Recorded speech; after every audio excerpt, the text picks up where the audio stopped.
Well, I am excited today to welcome somebody that I have just reconnected with recently, who was a client of ours years and years ago. I don't know if we want to say how many years, but we might. Um, long 21 time years ago, ago. t 21 years ago. 21 years ago. Yes. And your son, we did program with your son, and then you worked with him.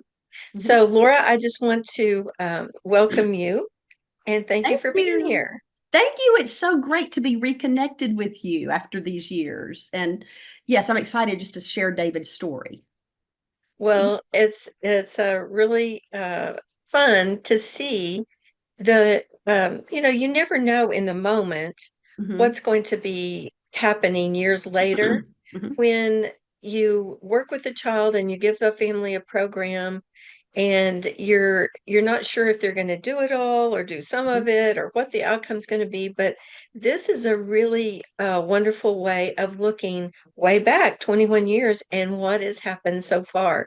Can you tell us a little bit to begin with? What was letting you know you needed some help? What kind of things were happening with David back when he was 11? Okay, David is the oldest of my five children. He was 10 when the youngest was born. So there's a 10-year gap of five children. And I taught school for 6 years prior to having David. And so I had some experience working with children. And by the time he was full of energy and into everything. And by the time he was 10, I was having to correct him more than his younger siblings combined.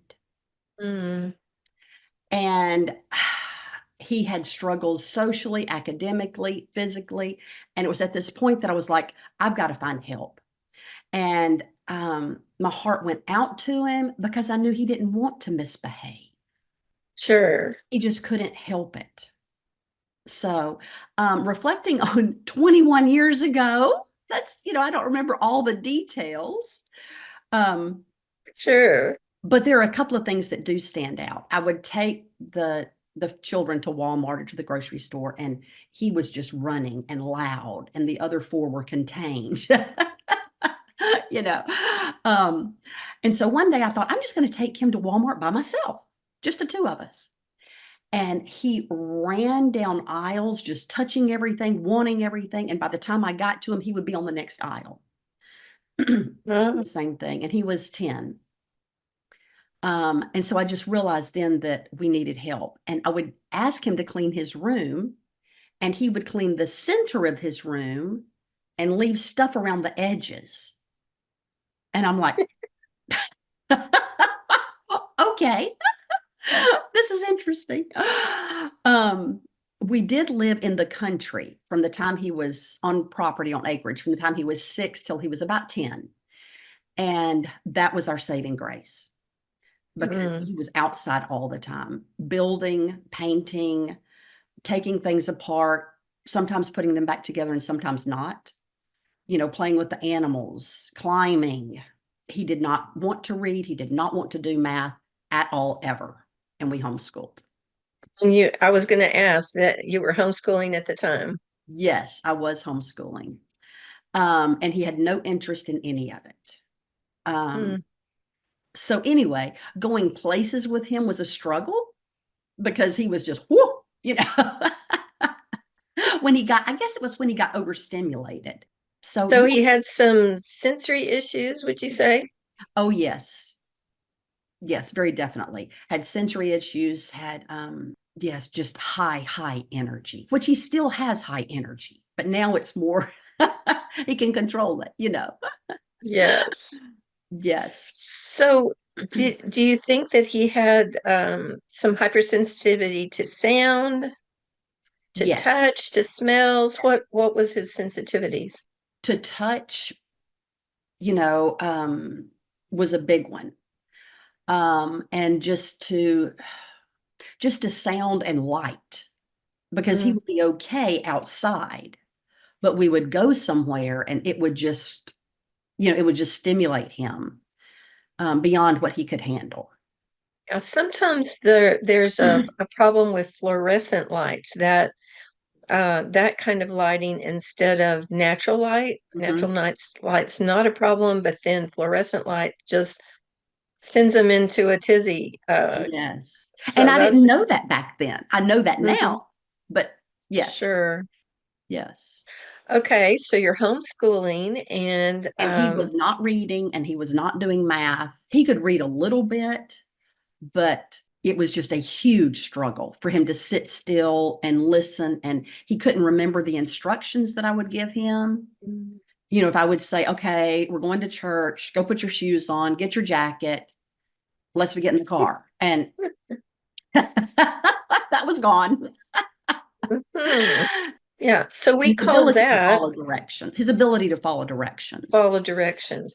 And oftentimes the root cause of that, an inability to follow directions, is um, the auditory processing, holding Yeah. pieces of auditory information together, Mhm. and that affects following directions. But oh my goodness, it affects so many other things.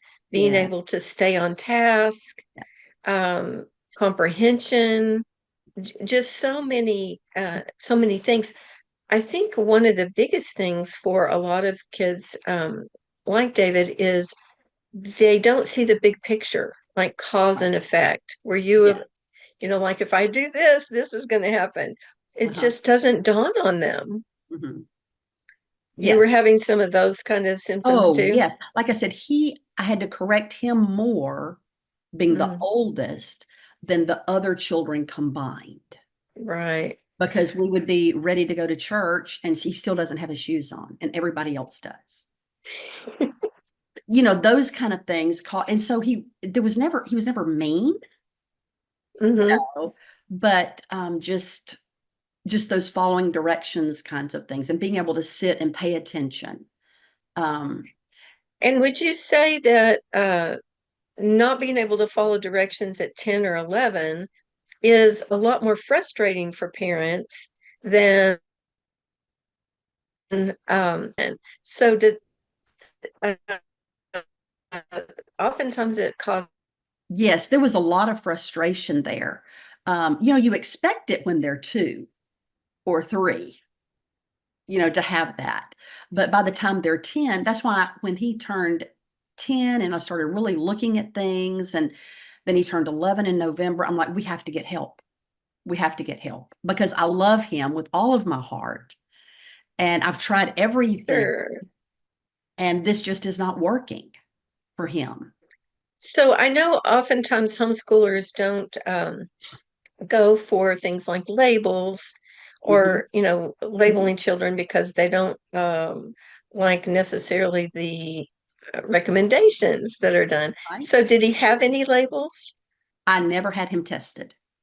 Okay. And It he did begin school when he was in the 8th grade. in public So, school, well, he went to a private school for a private school. year and then he went to public school. Okay. So, yes, so I never did have him tested in any way. So tell me a little bit about your how you found uh brain sprints. It was under It a was different not brain name. sprints back then. That's right. It was little giant steps. Little Giant Steps. And now we have an extension called Brain Sprints. Yes. So when you found us, tell us a little bit about that experience. Well, I What had happened a then? friend who had gone through the program with her child because I was in a homeschooling co-op. You know, we talked as parents. And Yes. she had worked the program with her child and had just incredible results. And I thought, then this is what we're going to do. You know, we're going to give this a try because I tried so many other things. And I've always been fascinated with the brain. I'm an educator. You know, I've taught school and I've always been fascinated with things like that, with how the brain works. And it's just this, you know, I don't know, really awesome thing to work with. And so I thought, well, if I can help him now, Mm, then he'll be better off right. for the rest of his life. So, starting the program, any challenges with him being 11? Well, when I brought him to you at age 11 and you did that first evaluation on him, I agreed with absolutely everything that you said. And then when you showed me the program, I knew that this was something I was going to have to commit 100% to. Mhm. You relieved me by saying you don't have to do academics for 6 months. I was like, this is awesome. Oh, because those didn't work anyway. So I put my two girls in school, in public school, for a year. And then I had David, who was 11, and I had the two little boys at home. And we just worked the program. It was 3 to 4 times a day. It was intense. But what happened was it ended up creating a real bond between me and David. Oh, that's great. And that was very sweet because we could work the program together and, okay, it's time to do it. And at first it was a struggle, but then he just knew to expect this is what we do 3 times a day. It's just the way it is. And then I would praise him and say, you're doing great. You're doing awesome. And he so loved that positive reinforcement, Sure. that positive attention because he was doing the program and he was working as hard as I was. And it was not easy. Well, it wasn't hard. It was just something that had to be part of our day. And it was a discipline, it was a perseverance and a determination. But nothing about it that I remember was a hard thing to do. Yeah, there's lots of variety, so that makes it nice that you're going from one type of thing to another. You're not just stuck sitting at a desk for an hour working on Right. math. Yes. But so when you say you just put away academics, I'm thinking we did work on math and reading during that time, but Well, not all of it.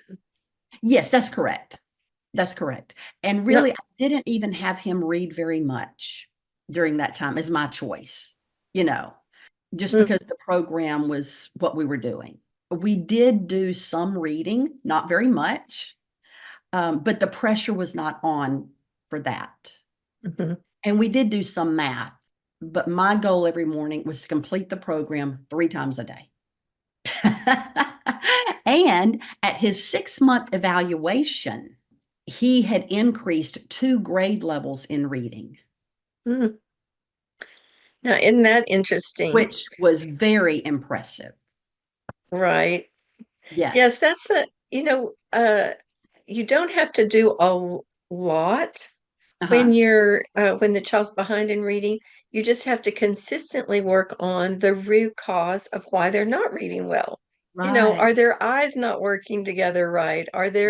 Is their central vision not working? So they're missing part of the letters as they're looking across Mhm. the page. Are they you know, the the processing Mhm. for comprehension, working on that auditory processing, helping Mhm. the comprehension, that changes everything in reading as well. So Yes. it's interesting to me. I had an older lady that I worked with. She was 55 or 54, and she went up 3 years in reading comprehension Wow. in 4 months. And she did no reading. I mean, there was Uh-huh. no reading on her Mhm. program.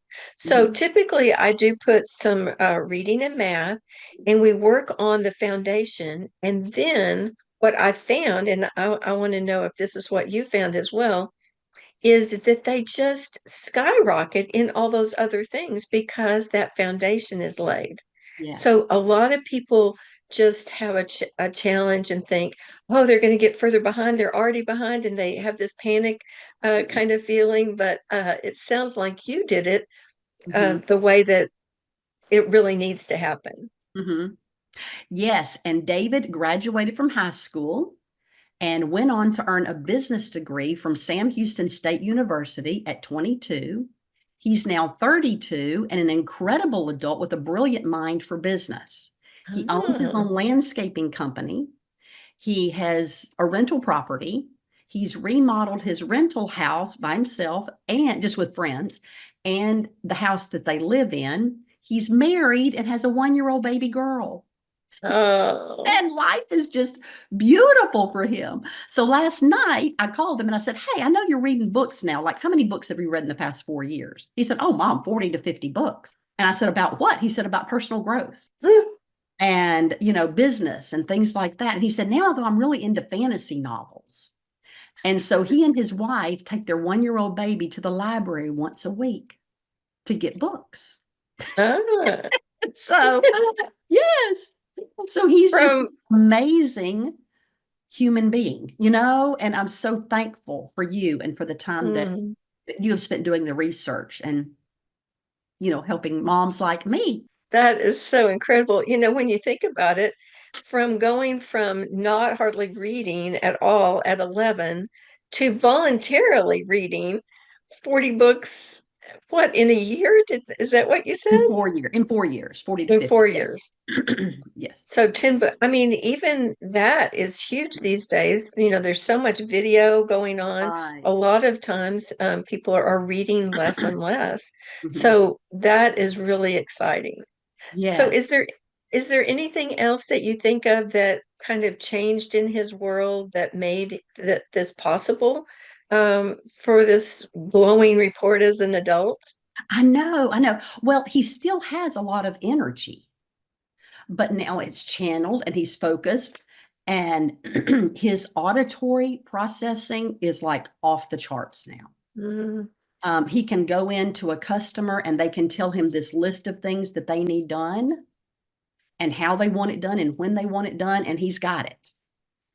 well, Um, that really makes a difference in your job life and your success in your career when your processing is higher. So that is just terrific. You just set him up for success in yes, life. yes, yes. And I just want to encourage all the other parents out there, guardians, whoever you are, parent, grandparent, that this really does work. And it's hard work, but it does work. Yes, and that's the thing that I often tell people is it's an investment in your time, in your energy, in your finances. It's an investment, but as we've seen from David's story, it just pays off for a lifetime. And Yes, we've only seen 21 years of it, but it's pretty impressive, I think. yes, yes, it is. It is. So, is there anything else you'd like to tell someone that's considering a program like this, or just encourage someone that's kind of getting started? Just that it is hard work. There's nothing hard about anything, but it is hard work. It's a discipline. Right. It's like going to the gym every day and lifting weights. You just, if you want to be fit, that's just something you have to do. But the rewards are absolutely worth it. And I understand the challenge that you feel when you have a child who's just not, able to get things easily. And I've been there, and I'm so proud of my son. And I'm so proud of the progress that he has made. And I just want to encourage you that you're not alone. And Yes. yeah, you're not alone. There are a group of people here that want to walk beside you and with you and help That's so terrific. Well, I am thrilled to hear every time the life-changing things that happen after program. you. Mhm. And so I'm so glad you persevered and got it done. Thank you so much for being with us today. Okay, thank you. It was great seeing you.